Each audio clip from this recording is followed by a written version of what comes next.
আগামী ৩০ জুনের মধ্যে আবারও চূড়ান্ত ভোটার তালিকা প্রকাশ করা হবে বলে জানিয়েছেন নির্বাচন কমিশনার আবুল ফজল মোহাম্মদ সানাউল্লাহ।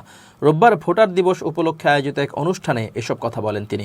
সানাউল্লাহ বলেন, আজকে ২০২৪-এর উপাত্তের আলোকে আইনি বাধ্যবাধকতার কারণে চূড়ান্ত ভোটার তালিকা প্রকাশ করা হয়েছে, কিন্তু বাড়ি বাড়ি গিয়ে যেসব উপাত্ত পাওয়া গেছে সেগুলো আবারও যুক্ত হবে, মৃত ভোটাররা বাদ পড়বে। তিনি বলেন, আবারও একটা সাপ্লিমেন্টারি ভোটার তালিকা হবে, সেটার সঙ্গে সমন্বয় করে ৩০ জুনের মধ্যে আবারও চূড়ান্ত ভোটার তালিকা আপনারা দেখতে পাবেন।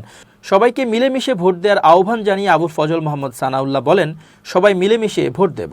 এটি স্বচ্ছ প্রক্রিয়ার মাধ্যমে একটি উৎসব। আমরা রক্ত দেখতে চাই না, হানাহানি দেখতে চাই না, চুরি বাটপারি দেখতে চাই না, ছিনতাই, ব্যালট পেপার সরিয়ে নেওয়া ইত্যাদি দেখতে চাই না, রাতের বেলায় সিল মারা দেখতে চাই না, কোনো কর্তৃপক্ষের প্রভাব দেখতে চাই না। ভোটার তালিকা স্বচ্ছ ও সবার কাছে গ্রহণযোগ্য হবে বলে আশা প্রকাশ করেন এই কমিশনার।